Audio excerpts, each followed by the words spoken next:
animations. Yeah.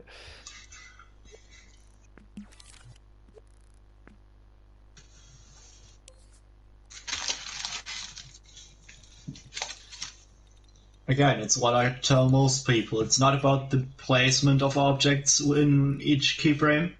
It's about a nice transition. Hmm. Like, what does it bring you when every single frame looks just perfect, but the way the puppet walks just looks mechanical? Yeah, for sure. It's about the time it takes to get from A to B, Hmm. the speed, etc. And how fucking smooth it is. Yeah, man. Okay. So Jonathan Hobman, I am on YouTube. I think. Hmm. I can probably not remember that. Can Uh, you send it as a message? okay, sure.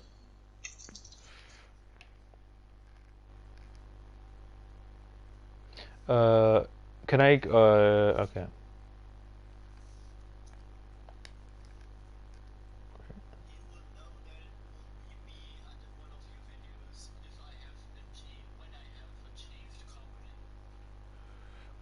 Jo okay. Jonathan Jonathan. We're. I'm trying to look for the text. I need to go back to.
Yeah, I don't understand.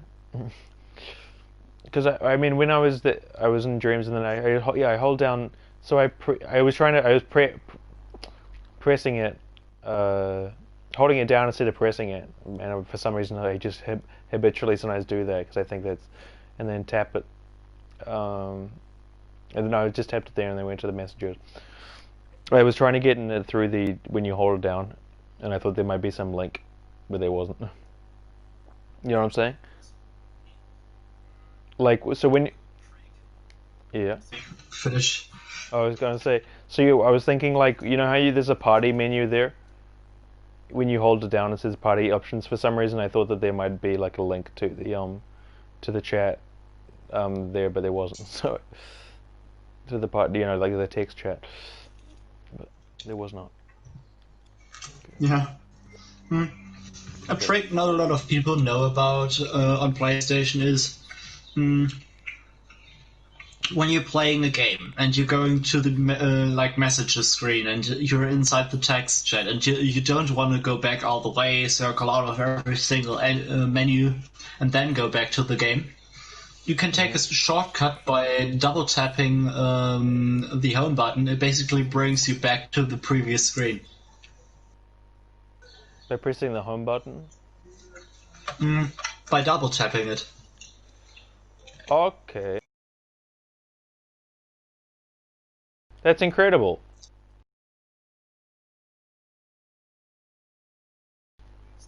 That out. I found. I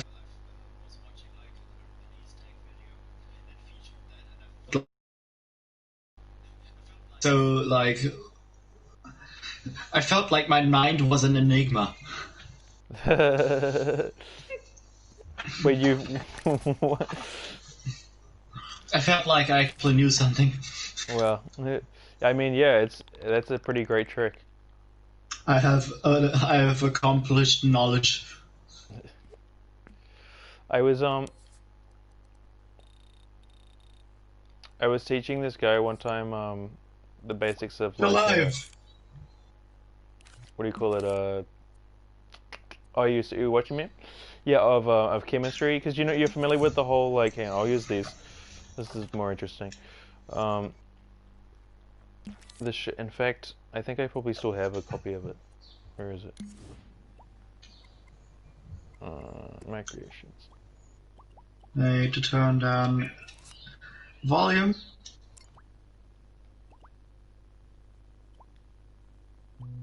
Where is the fucking thing?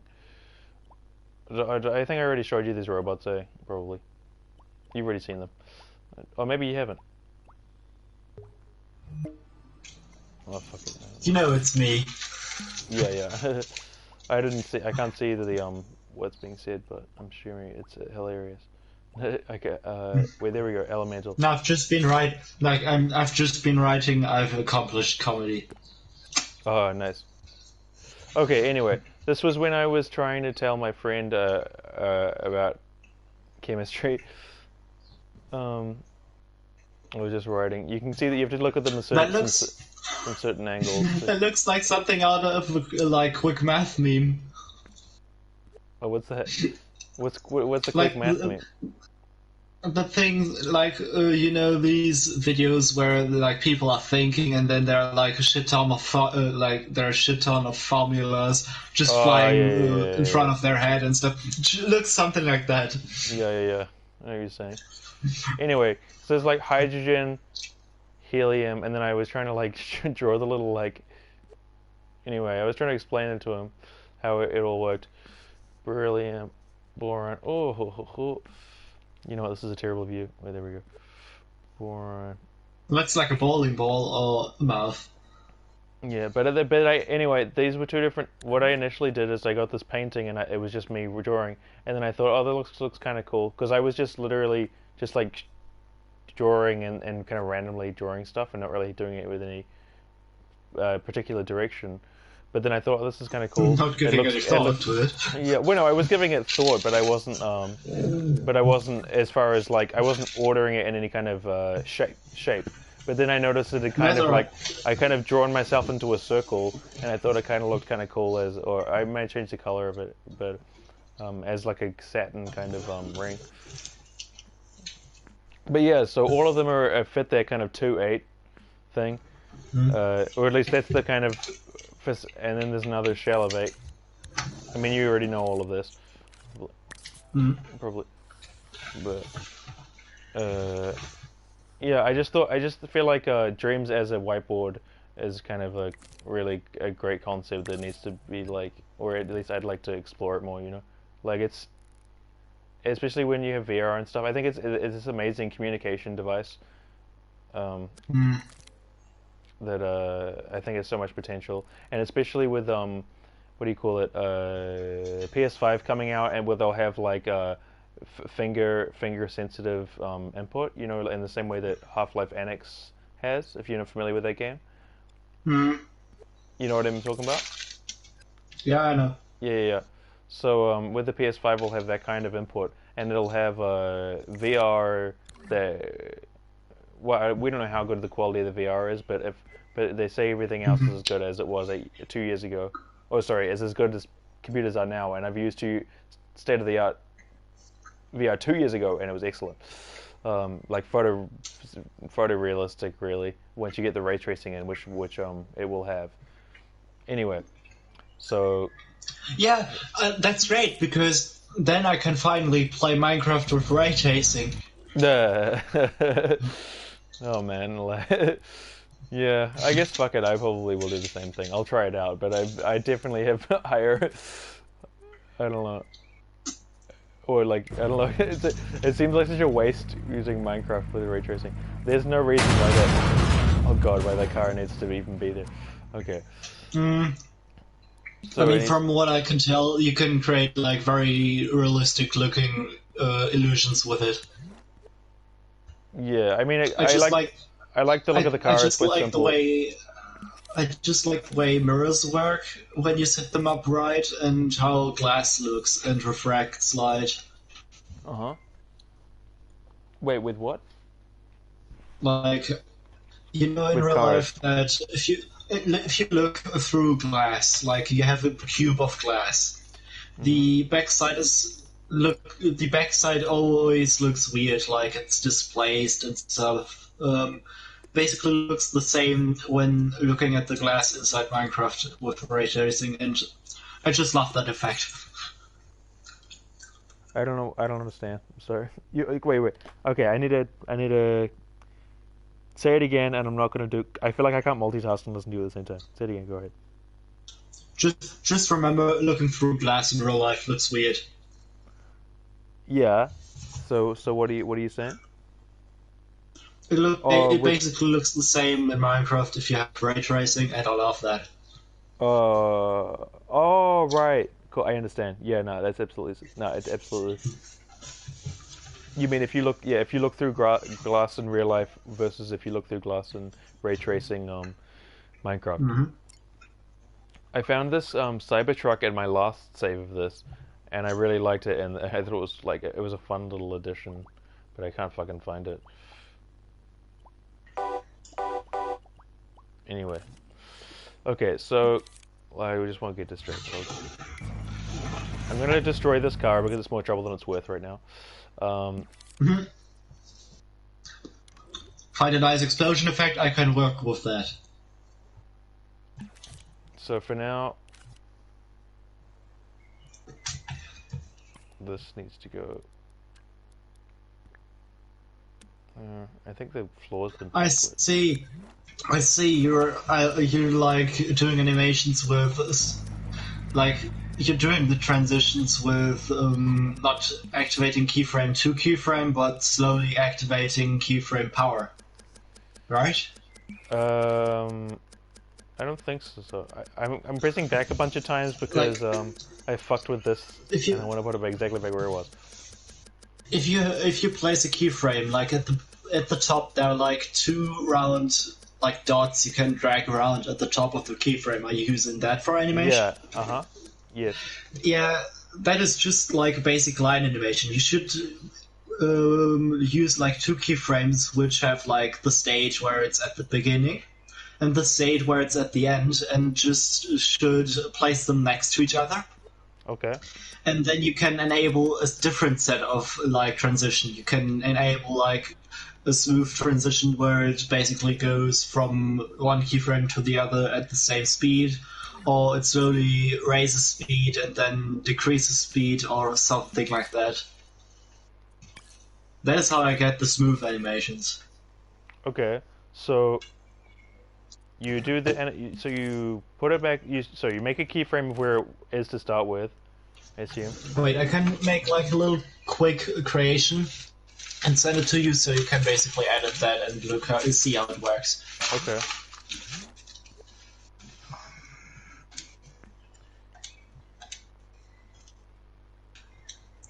Instantly yeeting the default cube.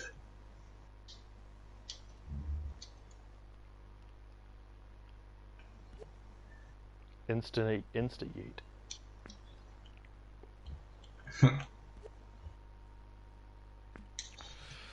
Boop, boop, boop. Also, I would advise you to use not the normal timeline, but go into sound mode and use that timeline, because on that timeline it basically always puts stuff to the lines on the timeline, and you don't have to finical like milliseconds and stuff. Okay. Oh, where is it? Oh, sorry. That's interesting. I didn't even realize they were different. It is quite different, but only like when placing stuff.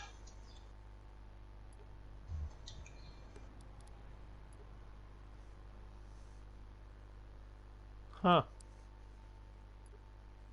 So you use the music timeline for all of your animation stuff. Yeah, That's basically. that's cool because they look better anyway because they got the shiny clocks on them. Oh, actually, never mind. So do these ones. Okay. Oh wait, what's the difference?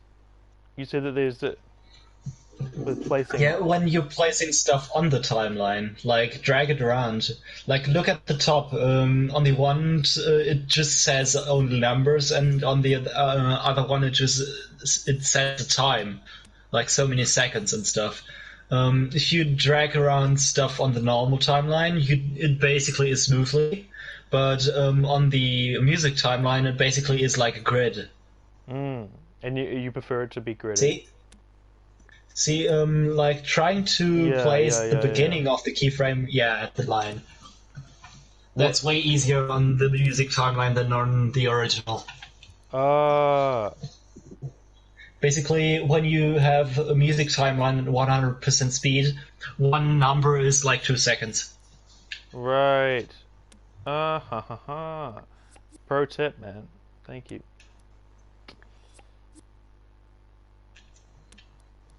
So I'll copy this over. What the fuck is going on here? Look at this. I don't know if you can still see me. Also, if you have like keyframes next to each other on one line of the timeline, you can, if you're editing one keyframe, you can hold down L1 and press left or right on the directional buttons, and you can jump from keyframe to keyframe. If you do what? You can if you hold L, like if you're editing one keyframe and the keyframes are all placed on a single line, when you're editing the first keyframe and you hold down L1 and press right, it jumps to editing the second keyframe.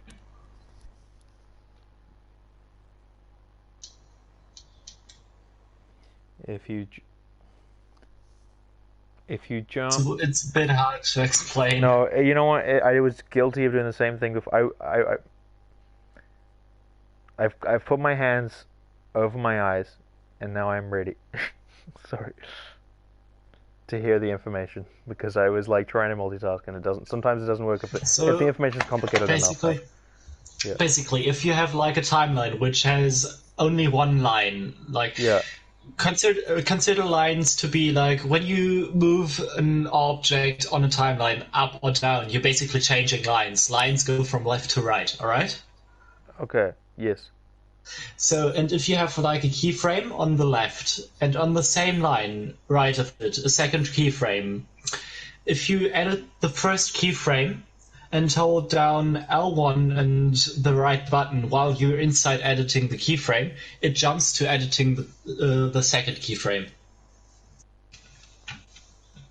Okay. That sounds very useful indeed.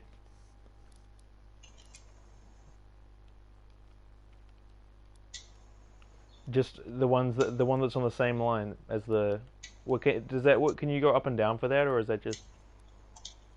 No, sorry, you can't go up and down for that. Okay. But interestingly, though, if you're like playing something, like if time doesn't stand still and you're your timeline cycles through, if you're editing a keyframe, the point on the timeline that is playing basically jumps to the keyframe. So when you edit it, it plays from that point on.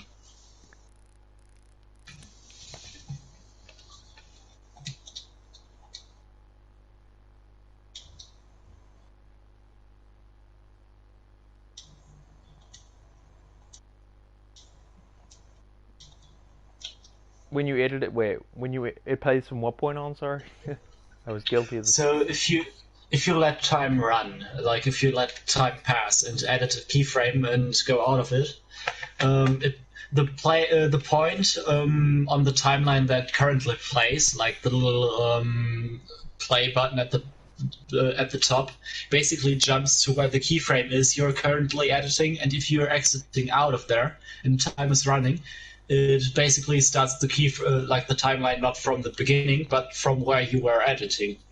Okay. And that's if you press play while you're in it, or while you're editing it? Or... When you press play before you edit it. Okay. So let me search for you, so I could add you as a partner. Sure.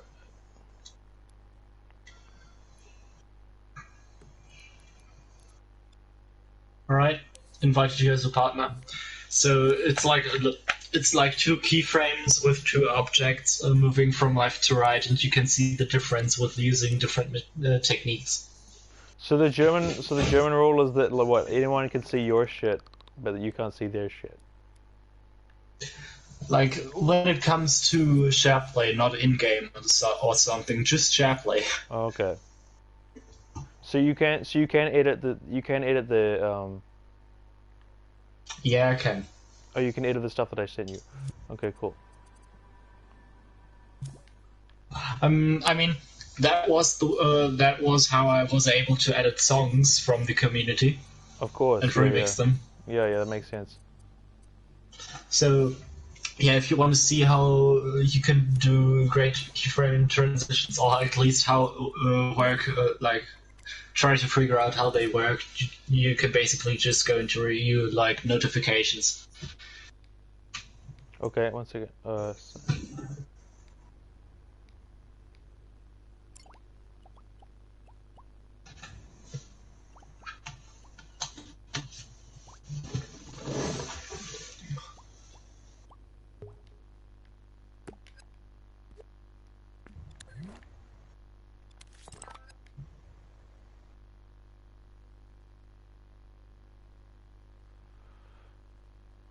What I find really fascinating sometimes is I don't know, just seeing anything that anyone has made, be it Media Molecule or whatever.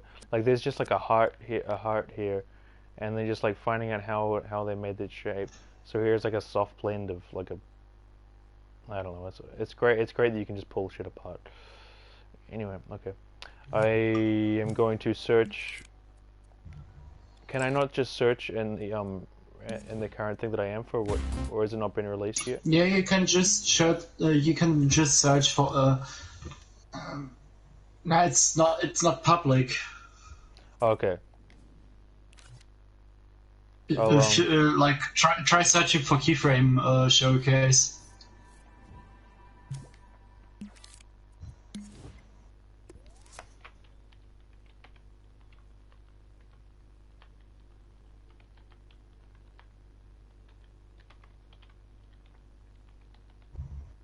Keyframe showcase, no results found. Is that keyframe space showcase? I assume. Yeah, it's typed like that, so you probably don't find it because it's not popular. Looking for and recommend. How do I get rid of? Okay.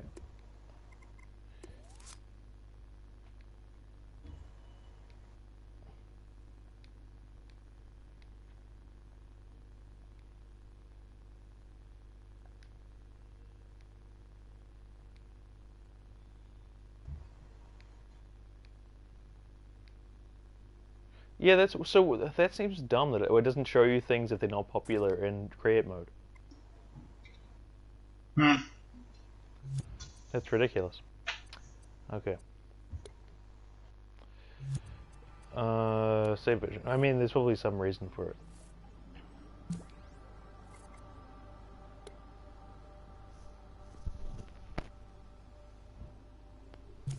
Okay.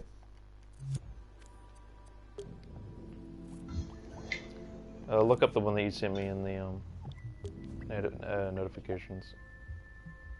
All right.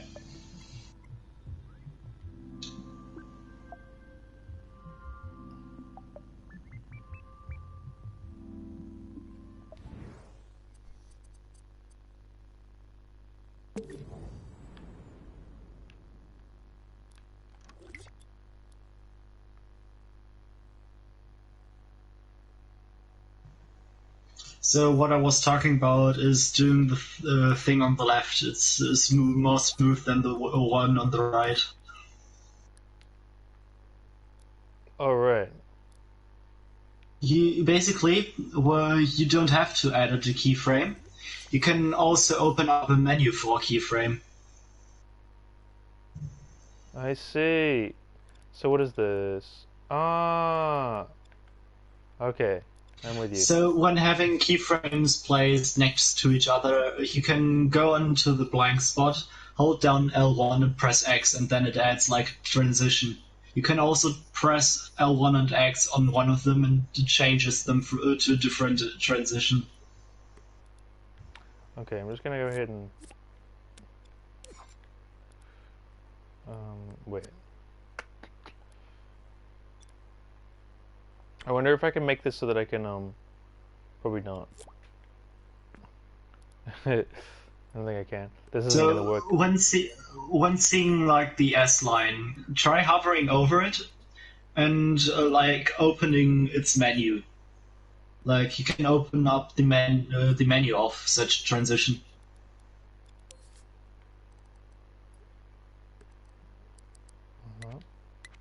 Also, you copied like the cube at the bottom, and so the cube at the bottom is still animated by the original smooth timeline, let's call it. Uh-huh. So you have to de-animate it. How do I do that? You basically select the each like keyframe and press the like triangle on the cube. Like go into edit mode of the right. keyframe and then press triangle. Ah, okay. Cool. Oh, and somehow it managed to not. Oh, I guess it's just that particular cube. They're still tied to this. They're still like clones anyway. Okay. I mean, it's like the left cube is still being controlled by the keyframes of the middle timeline. It's because because when you like copy an animated object, you copy the animation properties of the keyframes. Yeah. So you still have to so you still have to go to the middle timeline and de-animate all of those keyframes. Okay. And then if I reanimated them, then this wouldn't be tied to that one again anymore, or would it? I think it maybe still would. If you want me to, like at one point, maybe tomorrow or so, I could maybe teach you, like, maybe go in depth of how you animate with keyframes. Yeah, that would be amazing. So I mean, like, I kind of like, okay, so like, if I was doing it myself, okay, because I've learned from you, I should probably do. So I'm going to use what the I sound. teach you, what I want to teach you at the beginning is do not do transitions just yet. Just imagine what path the like little block has to go. So do you want like a little L shape the block draws, or what do you want the like the cube to be? Okay. How do you want it to move? I'll make it a triangle so that maybe it's a point of difference. There we go. And I'll make it red for lols. Whatever. Or a different. Anyway, it doesn't matter. We're not blue. Okay. And then keyframe. Oh no. So now the thing is, before you place any keyframes, you first have to think about what do you want the object to do. I want to move that from left to basically do exactly what that was doing. So basically, if you want something to move from one position to the second position, try thinking about how many positions the object has. Like when you have an object drawing an L space, you basically have the starting position. You have the position where it changes direction, and then you have the ending position. Since you only want to move it in one line, you have the start position and you have the end position. So you basically put down a keyframe which has no time at all. So it's just like a stride from top to bottom, and record the starting position, and put down a second keyframe which has recorded the end position. So you just go into the keyframe, record, and like place the object where it has to be at the beginning. Yeah, and that's done there right now, right? I think I assume. Are you still able to see my screen or not? You basically drag the object around inside the keyframe and place it wherever you want it to start. It does not have to be where the object really is.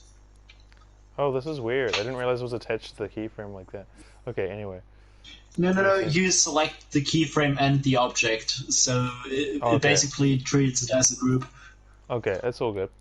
Okay, and then I wonder if I did that. Okay, that'll do the same thing.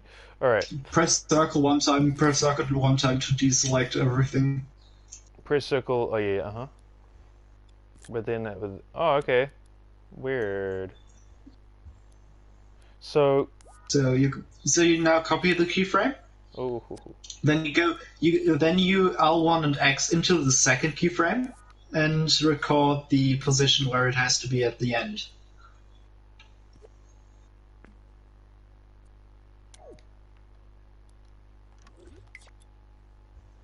Not just press X on the object, you basically have to move it around. Like, even if you wanted to start at a position, you at least tap L2 so it knows, aha, I have to move the object to that space, even if it doesn't move the object. It did though, right? So. So what do you mean by press L2? I mean R2. So basically, go into the first keyframe again and just tap R2 on the object.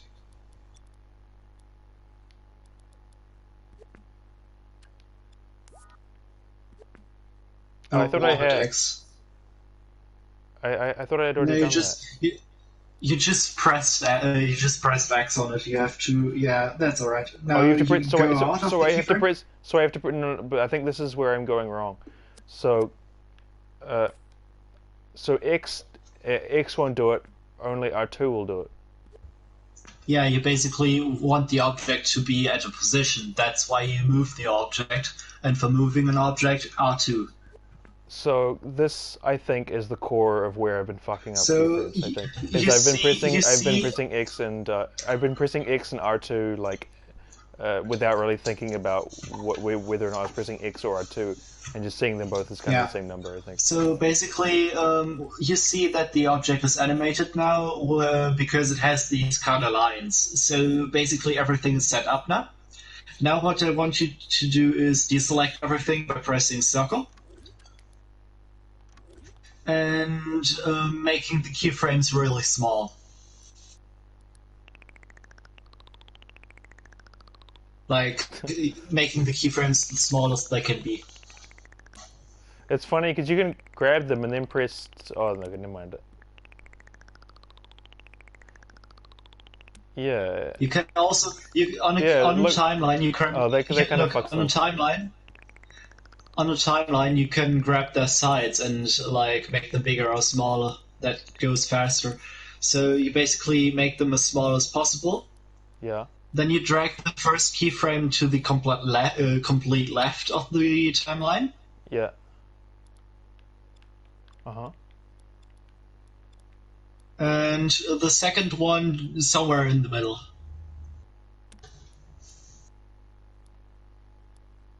Yeah, sorry, everything's happening probably like 5 seconds after you tell me. I'm doing it as soon as you tell me, but then the video is like there's like a 7 seconds later. And since you want the object not just to move like from one position to the second one, but you want to move back, you just copy the first keyframe and place it after the second one.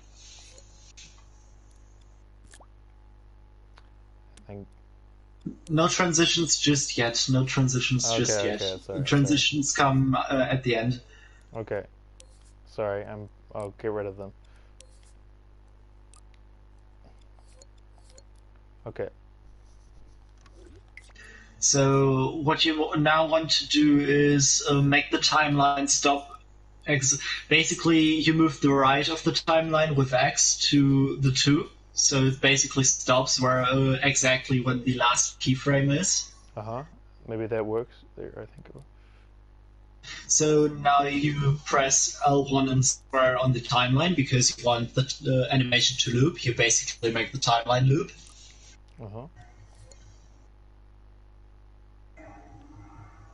Okay, I've done that. Okay. And now you basically select every single keyframe, and like you can select every single keyframe, open one of their menus, and turn it to the S transition, like ease Is in and both. out. Is both. Yeah, yeah. Oh, I When don't think it. also you know that you can like select everything in the scene with double tapping X on an object. When you're doing that inside the timeline, it only selects everything inside the timeline, so you can use that. And to have a more smooth animation, I want you to open back the menu of the keyframe, like selecting every keyframe, open up the menu, and turn it from 50% strength to 35%.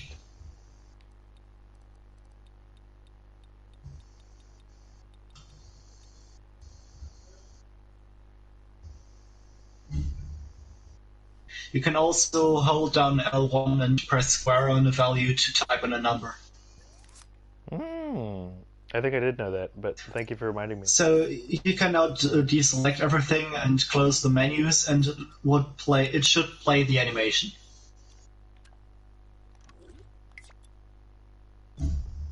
Boom shakalaka. And so you use the ease in and out for basically everything. Is probably the best. Well, for the most part. Yeah. Yeah. Yeah, that is basically how you do transitions, like in an easing in and out. Do you wait? What is it?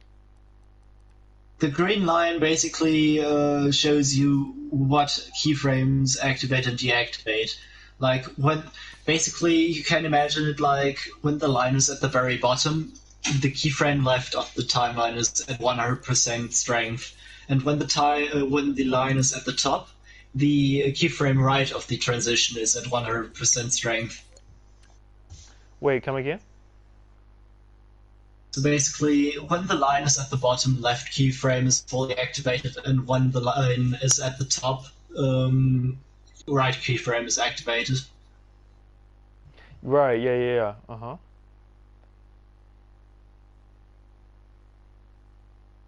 And different transitions have different effects. Basically, like the line one you just have is mostly used for very like instant changing animations where it's like it goes from there to there in a fixed speed, and like at one point it suddenly changes direction, and when you're like easing in and out you basically have like a round curve.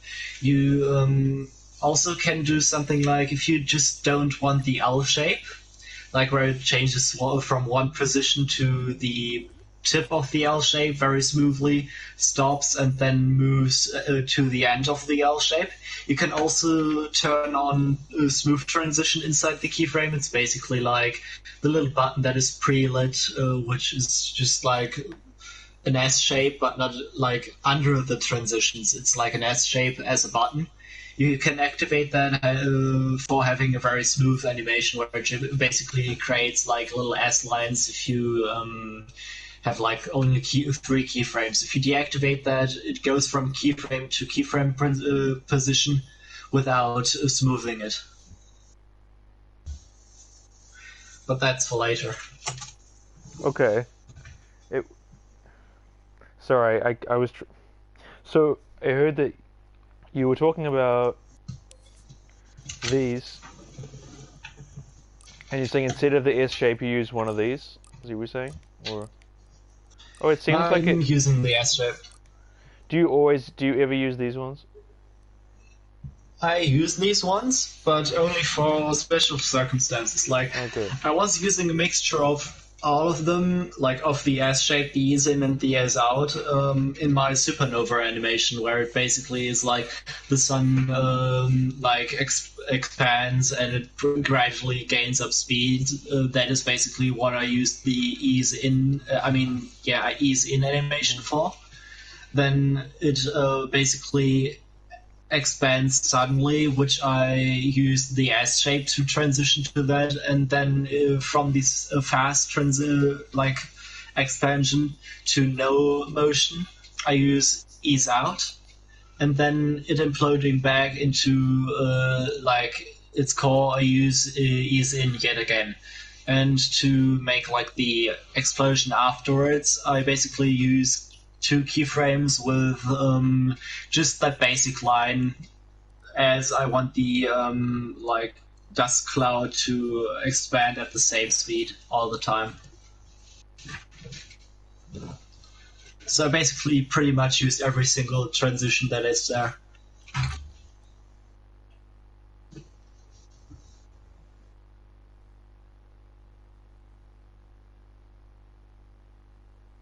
Yeah, it's interesting. I'm trying to. Like, you basically have to try out. Yeah. Like, I basically, when making my first game, like The Descendants, that was basically what I created first, and I instantly began creating it like the day Dreams launched, because I pre-ordered Dreams. Basically, during that time, and that game has cutscenes, I learned how to make animations with keyframes. That's why the cutscenes look that clean. It's because I use keyframe transitions all the time. Also, what I mainly use keyframes for is you can not only animate a position of an object, you can also go into editing a keyframe.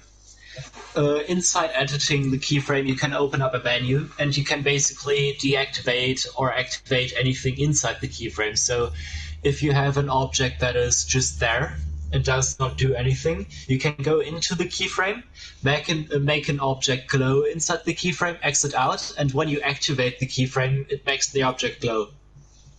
Yeah, yeah. No, I did. I have tried that before. So, and like speaking with that logic, you can do a transition where it like slowly begins to glow and not instantly. Yeah. That's cool, eh? It's definitely there's sort of I think I realize the potential of what can be done to some degree, but at the same time, because I've been so kind of alienated by it, I think simply by probably pressing X instead of R2 in some instances, and honestly, I think that's what I've done in instances where I've been like, God fucking damn, it doesn't work. Like, why doesn't it work? I'm really frustrated. Yeah. Picking it up. So Like, basically, when it comes to stuff like animators, basically animators having keyframes is like people having stones and rocks, like in the Stone Ages. yeah, like I get, yeah. Like I get that it has to be like the initial. You want the initial place. You want a place where it goes, and then you want it. Like, yeah, I honestly think Look, when I was basically, fucking around with the camera last time, I think I was pressing X all the time, and so or sometimes pressing X and sometimes pressing R2, and not knowing what was so going on. basically, keyframes to animators, like the 2 keyframe to an animator, is like the 2 stone axe to humanity.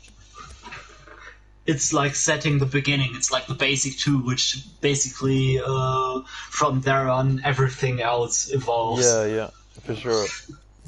I mean, yeah, it's just basically it's the recording of a state, and but I was surprised at how at the level to which at the types of things you can transition from. These types of things, like the transitions, are basically all what makes keyframes great. Yeah. It's pretty amazing. And also the state setting, yes. Basically, when you have a keyframe, like, no matter what logic you have, which makes an object move, keyframes ignore all of that. Like, keyframes think there is something better, and they really are, because no matter what logic makes an object be at one position, a keyframe completely ignores that and makes it go, you go there, you ignore everything, you do what I tell you to do. And it's real fun. Like, if you have two, you basically copied the object, okay? Basically, when you have like 2 keyframes, like one keyframe telling the object to go to there, and one keyframe telling the object to go to another place, it's weird. Like, when it's outside the timeline, it basically prefers one keyframe over the other. but when placed in a timeline, it basically finds the middle. It finds the middle. So basically, when you have an object, like when you have a keyframe that tells an object to be at the right, and you have a keyframe that tells an object to be at the left, if you place it outside a timeline, the object either would be at the right or at the left. I don't know if it counts like the latest keyframe that has been placed or the first, but either one of those. And if you place it inside a timeline and you activate the ones at the same time, it does not go left, it does not go right, it goes exactly the middle. Okay.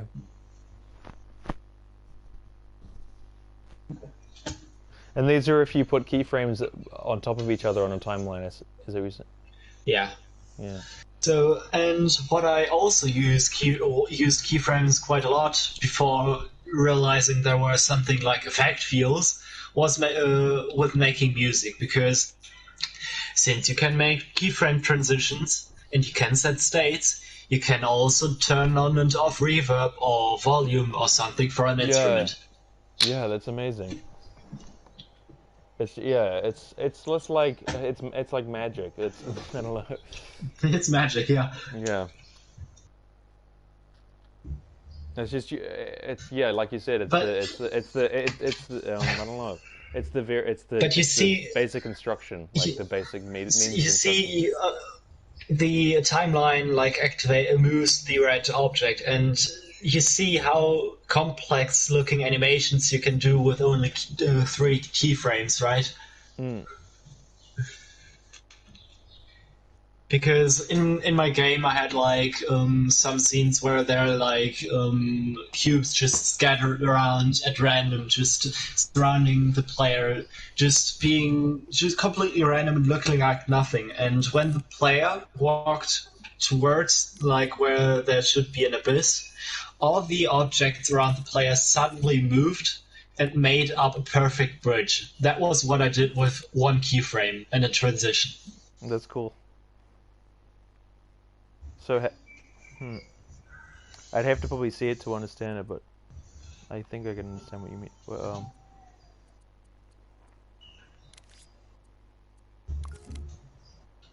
If you want me to do something very creative, I'm editing the like when you're finished and want to exit, please don't do it with saving. Do it without, because I'm doing something right now. Oh, okay, sure, absolutely. So with the camera, you know how you can just chuck cameras on time. What does it even mean to put a camera on a timeline like this? Basically, you can also activate and deactivate cameras on timelines. Okay. And you can inside the camera there it has its own transition, but I prefer moving the camera with a keyframe, because since you can move objects, you can move the camera too. Yeah, that's what I assumed, but I wondered what that was, and I guess it's like you said, it's just activating as in the camera will be on when it's on the timeline. Also, when I'm doing like logic, I'm rarely using like microchips, except I'm dealing with like characters and stuff. And like I'm turning on grid always because it looks way cleaner. Yeah, I would like to get better with using the grid. I'm almost scared of it sometimes because sometimes I want something to work a certain way, and as soon as I can get frustrated with the grid and then I feel like I can better just accomplish aesthetically. I guess maybe we're talking about different things, but like with sculpting at least, I can find it really frustrating to use the grid. But I think it's just because I probably have some quite like simple misunderstandings in the same way that I had R2 and and X mixed up in that instance. Okay, so I'm gonna go ahead and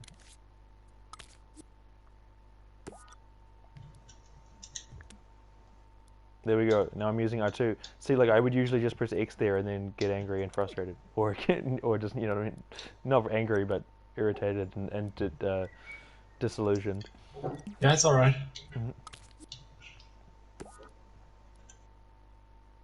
Oh, incredible. And then, okay.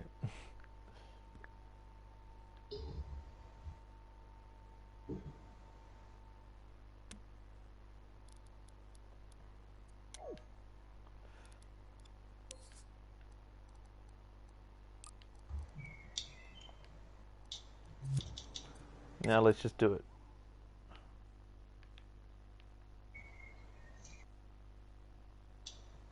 Oh, I thought I would jump in and just see if it worked, but it didn't. That's okay. Oh. No, okay.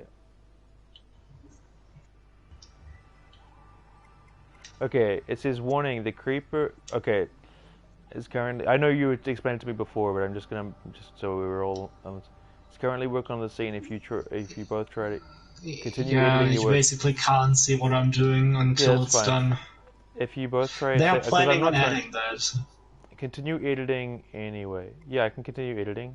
Is that... Or should just I say don't no? save. Yeah. I'm just... Yeah, okay. I'm worried that it's going to automatically save something. No, it doesn't. Okay. Until you save, it doesn't. But I'm done like in a few seconds, so... Oh, okay, that's what it will be. Is I probably went into... Yeah, okay. So I went into view mode, I think. And that's what was wrong with it, maybe. So I had like a little button which you can activate, like you can click on it, and like... Nice. And therefore trigger the animation.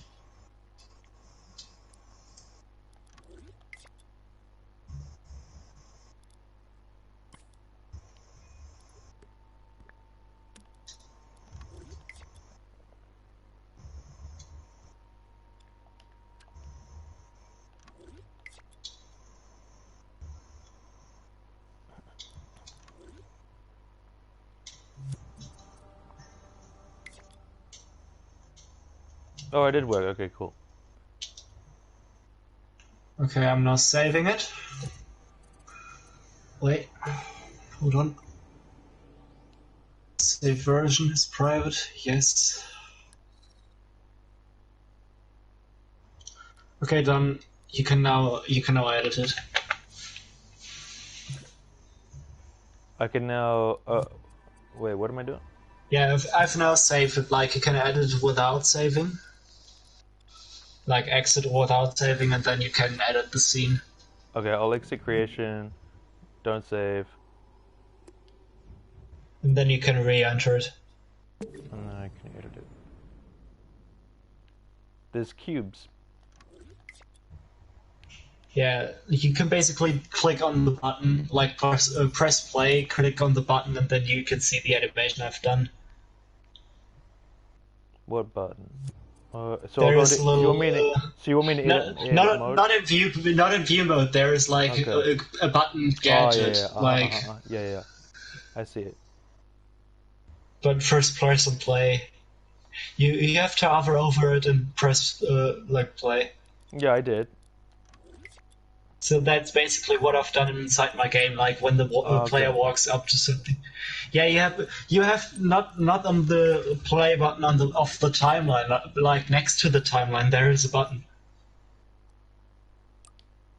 Oh, there. Like a switch. Yeah, I wonder. Okay, it's working now. Oh, that's cool. I like it. I wonder why it didn't work when I clicked it on the timeline. Yeah, because there is a keyframe right next to it, placing the cubes outside, and basically the NOT gate deactivates the keyframe when the button is turned on. Okay. So wait, what is the other keyframe? What is it? What is the other? Basically, when the timeline is at the beginning, like when the when no keyframe is activated, the bridge is fully constructed. And since when the timeline is not playing, every single keyframe is deactivated. The bridge is completely constructed. So I had when the timeline was deactivated, I had the bridge to be scattered again. That's why I have the keyframe out there. And when the timeline starts, the second keyframe is basically for the bridge being constructed, and the first keyframe for it being scattered. And I have a nice transition. I still do not understand. So why Basically, why is basically, what? if you delete the keyframe outside the timeline, the first keyframe on the timeline is a bridge being constructed. That is one frame. The other one is bricks being out somewhere, and basically it transitions from bricks being out somewhere to bricks being built. All right. Okay, so this keyframe is just there as a stationary, just so it has somewhere to start with. Yeah. Okay. Just so when the timeline is deactivated, so it doesn't break the Okay. animation. I understand. And this not gate, what is the not gate for? Okay, so Basically, basically when this switch is not I basically inverted the switch. okay. So when the switch is not on, this happens. This keyframe is the case. And yet when it Yeah, is on, then this the keyframe keyframe just turns off and the turns off. animation turns on. Okay. Okay. This not gate basically just says when this is on, this doesn't happen. Okay. Yeah, Okay, I'm with you.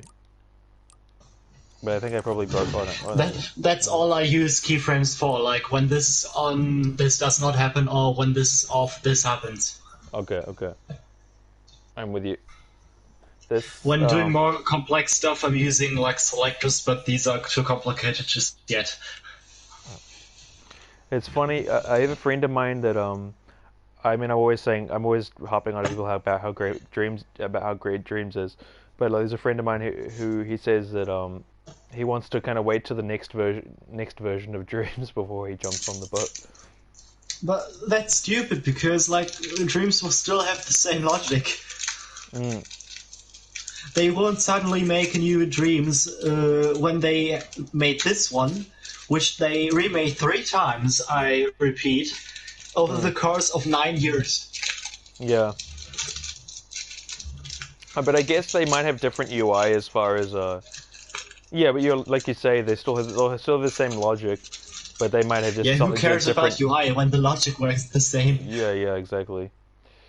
Yeah, and it's the same kind of. Ultimately, all of this logic is still that which is in other software. It's just with better UI. Yeah. I mean, Maze works slightly differently, but come on, every single programming language that is out there that is object based, which Dreams once is basically node programming. All works fundamentally the same. Yeah. I Java does, C++ does, C Sharp does. It all has the same basics. It may have some like differences in writing and stuff, but it does the same. and I wonder because I always think I think that Dreams is a real kind of like it's kind of I always thought it was potentially like second to none as far as because I think UI really is what Dreams has going for it in a way. Maybe that's too oversimplifying it, but as in like the user interface in it is that which is much better than it is in other things, right? Because like you say, everything else is the same as it is in other software except for the UI. I think that I don't know. I feel comfortable in pointing at the UI as the thing which makes Dreams great. Two things. Okay. One thing, I sadly cannot be on your stream anymore because my phone is dying. Okay. And the second I need to go thing to sleep is, soon. when it comes to programming with what Dreams calls gadgets, basically all the gadgets are like nodes, bits of programs which are pre-programmed and triggered. Yeah. Basically, all you're doing is programming with them. Except you're not writing the code, you're basically using bits of code. Yes. And like instead of when you're dragging like an out wire to an in wire, all you would be doing is writing the direction of a piece of information. So basically, basically you're like triggering scripts with scripts. Like the nodes are like little scripts, and basically the wires are like which makes Dreams know which scripts activate which scripts. It's like because Dreams has outputs and inputs just because something cannot activate something else, why the same action can go back and forth. I mean, it can if you have like an object whose output goes into some input, and the same way around. But like an output can never go into an output. It just cannot happen. Yeah. Yeah. They just wouldn't register anything. Yeah. It's like it's like telling a program make the controlled one control. Yeah. It just doesn't. Yeah. Or I don't. Yeah. Or I was gonna say, like putting two. So basically, you're telling. Basically, you can see it like that. It's like a definition with a definition, or a definition that uses the same word in the definition. Look. Okay. If you put an output into an input, basically the logic gate, which has its input being fed, is inside the. Basically, you can see it like as two logic gates being two boxes. The box that has the cable going out of its output is the bigger box, and the one that has it going into its input is like the smaller box. So basically, one box is inside the other box. If you had like an output going into an output, you would have a box being inside one box, but that box also containing its mother box. Right. That just does not work. Yes. Yeah. I understand. Or yeah.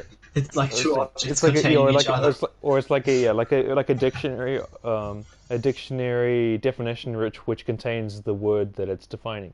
I guess it's kind of well, it's not quite the same thing, but yeah.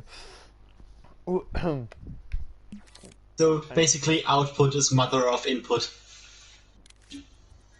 I feel like I've grown a lot in the last, thanks to you. I feel quite touched by that. Okay. Oh, thank you.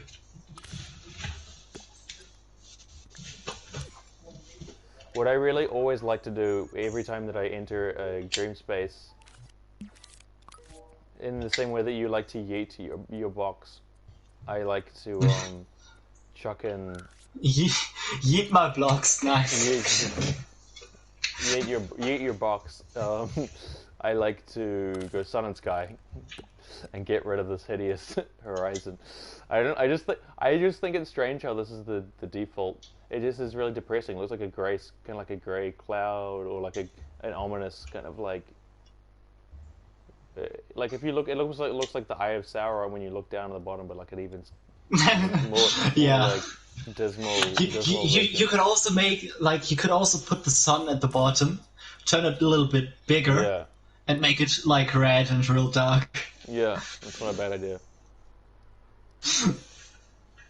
Also turning flag type to like 4, so it's not the big circles, it's the small circles. Oh, I think I fucked that up. I don't,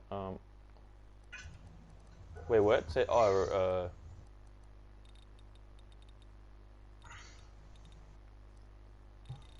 like when it comes to dreams and like logic and what you can do with it, I just love to finding out secrets and like little Easter eggs and little mysteries inside video games. Like not especially like trying to break the video game necessarily, just finding its little secrets so it feels more personal. Well, sometimes I wish that with something like dreams, they weren't so secret, if you know. But oh, what did you say you wanted me to turn this into? I don't want you to turn it into anything, but I'll go with that, whatever you create. I mean, this scene is just really for showcase, so you can do with it whatever you want. Just like 4 or 5 minutes before, because I was setting up something for you. Okay. Thank you for that. Anyway, so what? I'll just take a picture of that, and then I'll just so that I feel like I've had some. It's like the what's the Japanese lady that did like the minimalist philosophy. Mm-hmm. You know Always what I mean? do Like, one thing a day. or it was like the Marie Curie or whatever. Yeah, but no, I was gonna say that you take a picture of things and then throw them away. You know, so sometimes that can be good with dreams, as if you're like, oh, that's beautiful, whatever. You can just press the share button. Now you have a picture of it. Let's take a screenshot. Let's go on. Exactly, because then sometimes it can be quite heartbreaking because you feel like you've made something quite beautiful, and you need to keep going in order to just so you don't just unfrozen and can't change anything ever again. Yeah. So sometimes it can be good to just take a picture, and you just that's just a matter of one little pro tip is you can change the settings so that you just tap the share button and it takes a screenshot rather than have to hold it down. I know. Oh yeah. Anyway, but that's what I made it. I made it so basically I made it so if I want the menu to show up, I have it so I have to hold it down. Yeah, double tapping is recording, and just tapping it just quickly is taking a screenshot. Because let's be real here, if you want to take a screenshot, it may not be the ideal situation. So you basically maybe are like in an intense gunfight and you don't want to hold that button for like 2 seconds. Yeah, exactly, for sure. That's the same reason for me. But there are like two main reasons I'm using screenshots for in dreams. First, if I want to share something with someone else, potentially later. And secondly, if I want to have a memory. Mm-hmm.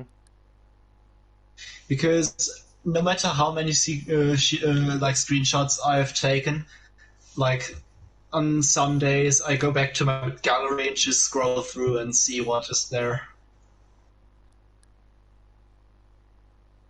Most likely a lot of memes, but a lot of like video game stuff also. Do you know what are you looking at my screen? Oh, I don't know if I think I might have stopped recording, Well, I said I turned off like the stream sorry. because that's great. But when you grab like the globe on the sun and sky, it like changes I guess the sky image or something. When you like grab the globe, you can basically rotate it. Yeah, so I guess if you have like a sky horizon. image, no, it rotates the horizon too. Yeah. Oh, didn't know that. So basically, all it does is just rotating the colors. It doesn't rotate the flags though; it just rotates the colors, I think. Yeah, or does it rotate it rotates it rotates the sky image, which is just like I guess the same as a all right. So you can basically have an inverted like horizon, which is interesting. Although the sky images are really strange and random, and I don't. Also, one thing you could use Grid for really well is if you have like something like raycasting, or you want to have something that shoots out in a specific direction. It can be quite frustrating to set it up so it's like basically completely straight. When you're having turned on Grid on whatever size, you basically grab the arrow of that object, just go up, and it instantly goes into a 90 degrees angle. If you press the up arrow? No. If you just have any kind of grid activated and grab an arrow of like, if you have like raycasting and you want the ray to be, I haven't used raycasting. But like, if you have anything that has an arrow which you can turn, or force applier, force applier has like an arrow which shows which direction the force is applied at, right? I think so. Yes. Yeah, if you want that arrow to be completely straight, like if you're going for perfection, you basically turn on Grid and move it slightly into the direction you want it to move, and it always goes into perfect 90-degree angle.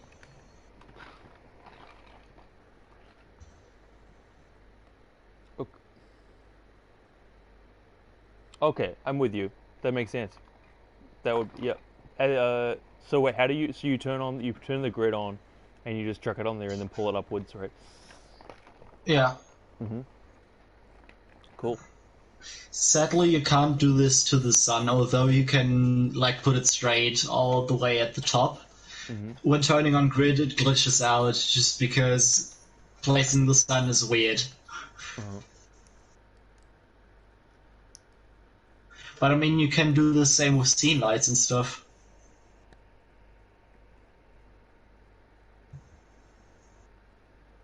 Yeah, I seldom. Oh, I guess I do kind of use the sun.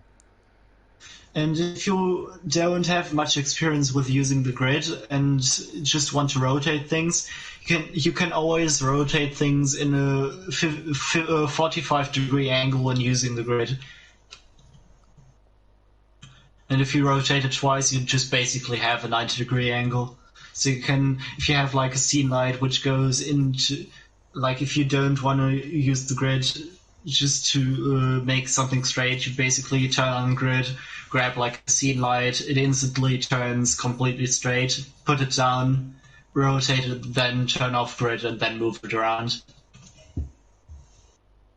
And that's if you, yeah. I mean, if you want to. So what was the ultimate goal in that scenario? You say? Basically, grid is very useful when turning something 90 degrees. Right. Yeah. Absolutely. I mean, there is a feature for you turning something 90 degrees, but I mean, if you don't want to use the L2 button because it feels really weird, and just using R2, you can turn on the grid, and basically, if you have an object grabbed with R2 and turn around the camera, it rotates around like the y-axis. Like if you turn to the left, it rotates to the left. If you turn to the right, the object grab turns to the right. But what it doesn't do is, if you look up or down, the object just stays straight. If you have grid turned on, however, you can grab the object, tilt up and down with the camera, and the object also tilts up and down, which it doesn't do without the grid.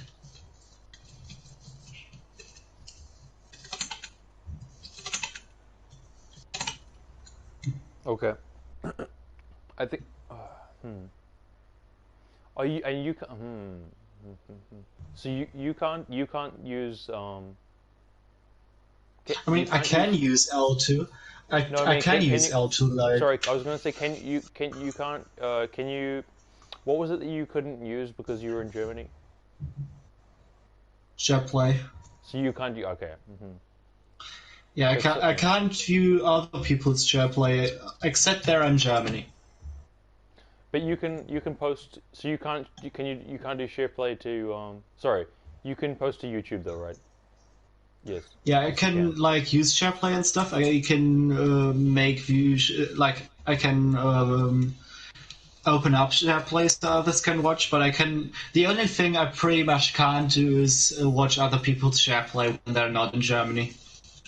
But you can post things to YouTube, and I could look at it that way. Yeah. Okay. That's just. I guess yeah. I'm just wondering if there's instances where it would be valuable for me to for you doing a YouTube stream.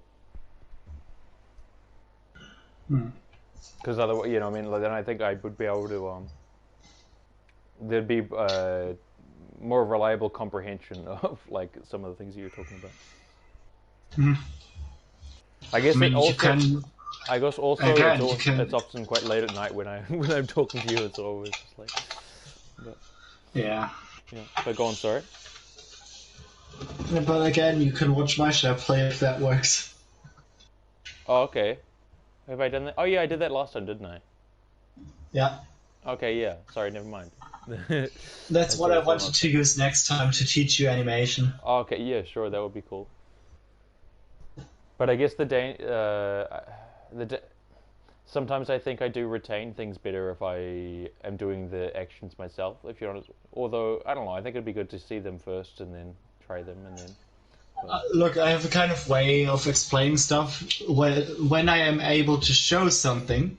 Yeah. I have like the kind of way to explain stuff so it sticks. Yeah, yeah. Okay. Like with asking questions like how people want to do something and what I should do, like name something simple, and I'll do it, and I explain how.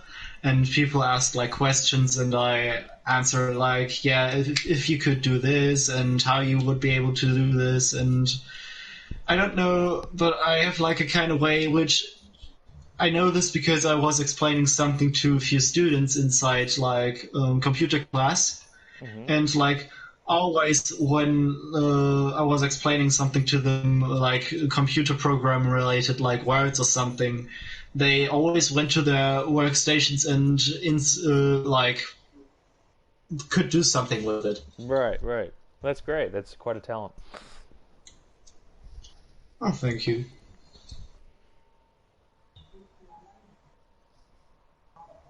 You know, I was Because thinking like that no, on the topic of education, I I studied what do you call it? My bachelor's was in theater and philosophy with a film minor, but I did a bunch of other stuff as well. But I always mm, thought that critical thinking was the kind of like would be the thing that the world needs most as far as education, or at least that like that because I was is that is what I integrate into my like learning. That is like enabling people to think their own ways. It yeah, makes yeah, learning much easier. for sure. But I guess I think of just like how with like with politics and media at the moment, especially Yeah. in the United States, I guess among other places, is a critical thinking. I mean, also China and I mean for any country, critical thinking education is great. But it's like lo- in the one critical thinking paper that I did, it was like knowing your knowing your fallacies, so knowing what common logical fallacies that are used, and being aware of them so you can avoid them, and turning all arguments into argument matrices. Um, and if you're are you familiar with argument matrices or No, sorry, but they? like there was one thing I wanted to tell about like Okay. critical thinking is um, just like when I know it's like a kind of random thing, but imagine like there was just a random bottle that is opened standing on a random table. Like of the 100 people that walk past it and look at it, only 10% would ask themselves why is that bottle stand there, and like 90% would just mind it, just standing there. The thing is, the very question being asked why the like bottle stands there, it's like it seems like a random question, but that's really the beginning of critical thinking. Like really asking yourself why something is like it is, not just Yeah. accepting the fact. Yes. Yeah. Yeah. Yeah. Absolutely. And I think yeah. I think maybe that's something that I've always I don't know. I don't want to like. Yeah. I I I I think that's always a question that comes naturally to me. I always wonder why. You know, like, Yeah, yeah, I like mean, or as in to like to for each thing. I don't mean that as any kind of like depressive existential way. I just mean like as in look like yeah, as in to like people being like to people who have grown up this way, like always asking why something is like it is. yeah, It pretty much it seems like it's just like one of those things you do. It's yeah, basically like normal. Everyone does it. Like probably everyone does it, and like there shouldn't be a human who doesn't do it. And like the complete opposite, and like it couldn't be more from the opposite, is of people who do the opposite. Like do not always ask why something is like that. To them, this always seems like normal, and like asking always continuously asking why something is like it is seems weird to them. mm, yeah. I mean, I have encountered that before as well, where people think that I don't know, people are either overcomplicating things or Um, whatever whatever reason or response they give to it. I've definitely encountered See, that as well. Yeah. there are two main things people do to not to like to avoid stress. First Yeah, thing yeah, yeah. is a lot of people just to like not really de-escalate a conversation, but to move out of a conversation mistake. You don't listen to me with you don't agree with me.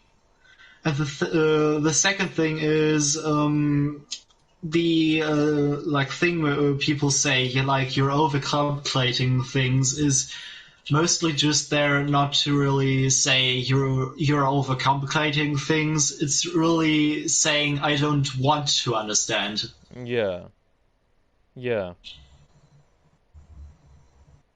yeah. I think so. But I don't know.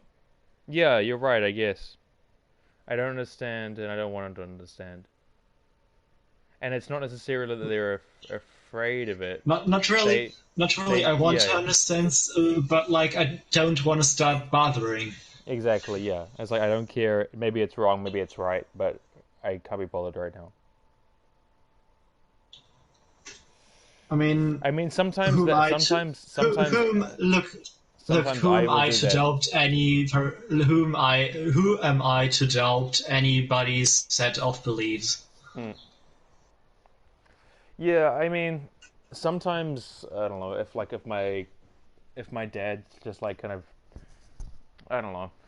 Sometimes there's certain people where it can be a bit of an effort to hear them try to explain something again because I know it's just going to likely be a platitude at the bottom of what they're saying, maybe, or I don't know. That seems like a very cynical thing to say, but like I don't know. Sometimes when someone might have like a really long-winded, and I'm probably guilty of the same thing. Like you like a long-winded explanation for something that's very simple and you can kind of tell that that's going Yeah. to happen. Anyway, but like I feel like my dad will do that a lot, and often I just disagree with so much of what he believes in, and I can find it extremely exhausting. And I guess the reason I bring it up is that I guess I can still be that person where it's like I don't understand, but I can't be bothered understanding. Sometimes See, that, and sometimes even I will be see, guilty of that. But I'll make an effort for see. the most part. But so, One thing a lot of people do when like asking themselves a lot of questions is reaching that point where